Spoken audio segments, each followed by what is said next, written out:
अखिल भारतीय विद्यार्थी परिषद के द्वारा आज गिरिडीह कॉलेज में तालाबंदी का धरना प्रदर्शन किया गया। बताया गया कि अखिल भारतीय विद्यार्थी परिषद ने कॉलेज में हो रही पठन पाठन और व्यवस्था में अनियमितता को देखते हुए कई मांगों को रखा था, जिसमें शिक्षक की बहाली, पानी का पर्याप्त व्यवस्था आदि कई मांगे उसमें शामिल थी। अखिल भारतीय विद्यार्थी परिषद का कहना है कि अभी तक उनकी मांगों को पूरा नहीं की गई है, इस कारण उन्होंने तालाबंदी किया है। बताया गया कि गिरिडीह कॉलेज में सभी विषय के शिक्षक नहीं होने के कारण शिक्षा व्यवस्था पूरी तरह चरमराई हुई है और कॉलेज में शिक्षक ही नहीं होंगे तो विद्यार्थियों को शिक्षा कौन देगा। बताया गया कि एनसीसी बंद होने के विरोध में उन्होंने धरना प्रदर्शन शुरू किया है। गिरिडीह कॉलेज में पिछले 20 वर्षों से एनसीसी को क्लासेस होती थी, लेकिन अब इसे बंद करवा दिया गया है। यह भी बताया गया कि यहाँ की चरमराई हुई शिक्षा व्यवस्था को देखकर युवा अब एडमिशन करवाने से भी कतराते हैं। ऐसे में उन्हें पढ़ने के लिए दूसरे कॉलेज या बाहर जाना पड़ता है, जिससे कि परिवार के साथ साथ छात्राओं को भी परेशानियों का सामना करना पड़ रहा है। अगर जल्द से जल्द उनकी मांगों को पूरा नहीं किया गया तो अखिल भारतीय विद्यार्थी परिषद ऐसे ही धरना पर बैठे रहेंगी और अपनी आवाज बुलंद करती रहेगी। नमस्कार, जोहार। मैं नवीन कुमार और अभी आप देख रहे हैं स्टार सिटी 24 झारखंड बिहार। हालांकि मैं अभी गिरिडीह कॉलेज गिरिडीह में मैं मौजूद हूं और आपको बताते चले कि अखिल भारतीय विद्यार्थी परिषद के द्वारा आज कॉलेज परिषद में आज तालाबंदी किया गया है। हालांकि तालाबंदी क्यों किया गया है ये तो फिलहाल हम यहाँ के जो नगर मंत्री और कॉलेज मंत्री यहाँ पे दोनों मौजूद हैं उनसे हम जानेंगे। सबसे पहले क्या नाम हुआ आपका, परिचय साथ में बताइएगा। उज्जवल तिवारी, जिला संयोजक गिरिडीह। अच्छा, तो आज यहाँ पे तालाबंदी क्यों किया गया है? हम लोग पूर्व में कई मांगों को लेकर प्रचार को ज्ञापन सौंपे थे, लेकिन उस पर अभी तक अमल नहीं किया गया। तब जाकर आज एबीवीपी की ओर से प्रचार गेट के सामने तालाबंदी कर धरना पर हम लोग बैठे हुए हैं।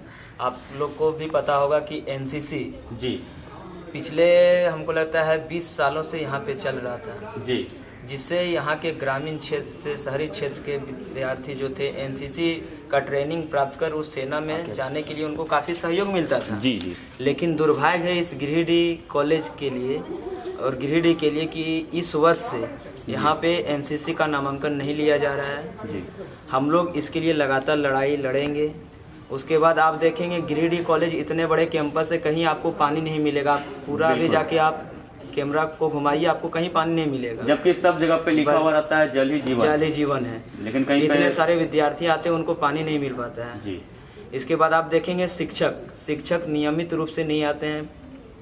आप हर रोज आप आके देखिएगा, कभी भी टीचर समय पर नहीं आते हैं। 12 बजे आते हैं तो 2 बजे चले जाते हैं। ऐसी कई सारी परेशानियां हैं। आप अभी देख रहे होंगे कई ऐसे विषय हैं जिसमें सीट फुल हो गया है। कंपार्टमेंटल के विद्यार्थी जो 12th के विद्यार्थी कंपार्टमेंट की परीक्षा दिए थे, अब वो विद्यार्थी आखिर जाएंगे कहाँ? उनके लिए तो अभी आप हिस्ट्री देखेंगे, हिस्ट्री में सीट फुल हो गया। ऐसे कई विषय हैं जिसमें सीट फुल हो गया है। तो हम विश्वविद्यालय से मांग भी करते हैं कि जिस विषयों में सीट फुल हो गया है उन सभी विषयों का सीट यूजी में बढ़ाया जाए और पीजी में संथाली में पॉलिटिकल साइंस और हिस्ट्री की पीजी की पढ़ाई इसी वर्ष से प्रारंभ किया जाए। जैसे अभी आप बोले कि यहाँ पे अबर से एनसीसी का भी एडमिशन नहीं हो रहा है जी, लेकिन लगातार यहाँ पे ग्रामीण क्षेत्र से लोग पहले भी एनसीसी करते थे और कहीं ना कहीं गिरिडीह कॉलेज में एक एनसीसी था, तो लगभग कहीं ना कहीं युवा लोग कुछ गिरिडीह कॉलेज का नाम भी रोशन होता था। लेकिन अब ऐसा क्यों आ गया कि अब गिरिडीह कॉलेज में ही एनसीसी को हटा दिया गया? अब क्या ही बोले हैं, इस यहाँ के जो प्रचार हैं वो भी खुल के नहीं बोलते हैं। पहले जो वहाँ से एक आया था, लेटर आया था जो सीओ होता है उनको बहाल किया जाए, लेकिन उनके लिए प्रचार भी हमको लगता है जिस तरह ध्यान देना चाहिए उस प्रकार ध्यान नहीं दिया गया प्रचार के द्वारा। तो हम प्रचार से भी मांग करते हैं कि अपने ओर से भी प्रयास कर जल्द से जल्द एनसीसी लागू किए मतलब बहाल किया जाए, अन्यथा एबीवीपी लगातार इसी प्रकार से आंदोलन जारी रखेगी जी। आज आप लोगों का मुख्य कितने मांग को लेकर के आज आप बैठे? क्योंकि पहले भी आप लोग पानी का मांग किए थे, जब आप लोग पहले भी तालाबंदी किए थे, लेकिन उस समय से अभी तक यहाँ पे सुनवाई इस मामले में नहीं हुआ है। आज अखिल भारतीय विद्यार्थी परिषद 5 मांगों को लेकर गिरिडीह महाविद्यालय में आंदोलन कर रही है। 5 मांगों को लेकर जी। क्या आपको क्या उम्मीद लग रहा है? क्योंकि पानी तबर भी आप लोग पानी का जो आप लोग बात कर रहे हैं तबर भी आप लोग ये बात को उठाए थे, लेकिन अभी तक नहीं हुआ। नहीं तो अब इस बार प्रिंसिपल को हम लोग जगा के ही मानेंगे जी। इस बार कोई बहाना नहीं चलेगा जी। इस बार हम लोग ठान लिए हैं, इस बार कोई बहाना नहीं चलेगा। तो जैसे कि आप देख सकते हैं नगर मंत्री युजवल तिवारी ने सीधा साफ साफ बताया कि अब हम लोग नहीं मानेंगे जब तक यहाँ पे जो हम लोगों का 5 मांग है जब तक पूरा नहीं होगा तब तक हम लोग नहीं मानेंगे, क्योंकि लगातार पहले भी इन्होंने पानी को लेकर के आंदोलन यहाँ पे किया था, तालाबंदी भी किया था, लेकिन उस समय से अभी तक कुछ भी हाथ में सफल नहीं हो पाया है। हालांकि अब देखना ये होगा कि आखिर क्या कुछ कहेंगे यहाँ के कॉलेज मंत्री नीरज जी। सबसे पहले आपका स्वागत है ना। मेरा नाम नीरज कुमार चौधरी है जी। मैं गिरिडीह का कॉलेज मंत्री हूँ, अखिल भारतीय विद्यार्थी परिषद जी। हम लोगों ने गिरिडीह कॉलेज में पूर्व में ही कई मांगों को लेकर आवेदन दिया गया था, लेकिन अभी तक हमारा कोई भी मांग पूरा नहीं हुआ है। जैसे भैया बोले पानी की समस्या लगातार 3 महीने से यहाँ है। अगर सर को बोला जाता है, सर बोलते हैं स्टूडेंट नहीं आते हैं, छात्र छात्राएं नहीं आते हैं। आप छात्र छात्राएं कैसे आएंगे? वो छात्र छात्राएं आपको आप बुलाएंगे ना, उनको तो हम नहीं बुलाएंगे। और आपके पास तो फंडिंग आता है, उसमें छात्र छात्राएं क्या करें? आपको नल लगाना चाहिए। और हमारा जैसे गिरिडीह कॉलेज में पूरे जिले भर से छात्र छात्राएं आते हैं, और यहाँ शिक्षक ही नहीं रहेंगे तो छात्र छात्राएं कैसे पढ़ेंगे? और हमारा एक मांग और है कि यहाँ पे पहले 11th में 1024 सीटों में आर्ट्स में एडमिशन होता था, लेकिन वो सीट को कम करके 384 कर दिया गया। मात्र 384 मात्र 384 कर दिया गया। ऐसे में तो और जितने छात्र 1100 था कम से कम उसको हाफ रखना चाहिए था। उसको हाफ हम लोग उसके लिए आवेदन भी दिए, वो भी उसको भी नहीं बढ़ा गया। और जो 384 सीट था उसमें भी कुछ सीट में एडमिशन लेके उसको फिर बंद कर दिया गया था, गिरिडीह कॉलेज में क्लोज कर दिया गया। फिर हम लोग के आवेदन देने के बाद सीट को कितना पहले छोड़ा गया था वो तो हमें मालूम नहीं था, एग्जैक्ट डाटा मालूम नहीं है, लेकिन जब हम लोग आवेदन दिए उसके बाद सीट बहुत कम निकाला गया। उसका बीच में सीट में घपलाबाजी किया गया है, उसके बीच में एडमिशन लिया गया है, लेन देन किया गया है, वो हम लोग को सर बता नहीं रहे। उसके बाद हम लोग आवेदन दिए, उसके बाद अभी एडमिशन चालू हुआ। उसके बाद इन लोग अप्लाई डेट निकाला, अप्लाई हुआ 27 तक अप्लाई हुआ।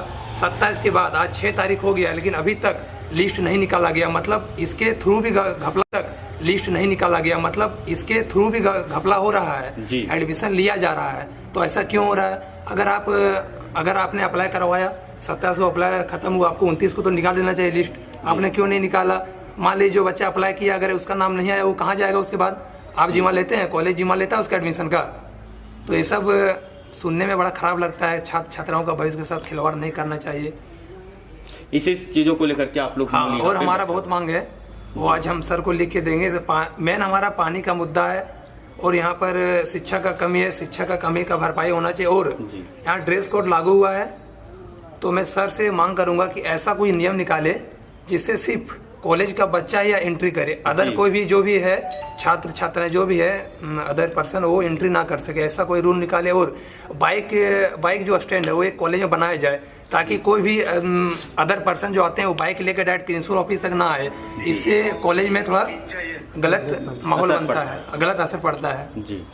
तो हालांकि आप देख सकते हैं अखिल भारतीय विद्यार्थी परिषद का लगातार कई मांग यहाँ पर है, लेकिन अब देखना ये होगा, सुनने में ये भी मिल रहा है कि यहाँ पे एनसीसी जो है वो बंद हो गया है। फिलहाल एडमिशन एनसीसी का यहाँ पे इस कॉलेज में नहीं हो रहा है। ऐसे में क्या छात्र छात्राएं क्या करेगी, क्योंकि तब्बर साल से गर्ल्स लोग भी एनसीसी करती थी, लेकिन उसका भी अब बंद कर दिया गया है। ऐसे में कहीं ना कहीं छात्रों के मन में कहीं ना कहीं फेस में शकल में दिख रहा है कि उदासी छाया हुआ है। हालांकि इस मामले में तो हम फिलहाल बात करेंगे, और भी कई छात्र से यहाँ के जो शिक्षक हैं उनसे भी हम बात करेंगे और जानना चाहेंगे। लेकिन अब देखना ये होगा कि आखिर अखिल भारतीय विद्यार्थी परिषद इस मामले में कहाँ तक हासिल पाती है। गिरिडीह से नवीन कुमार की खास रिपोर्ट। जय हिंद।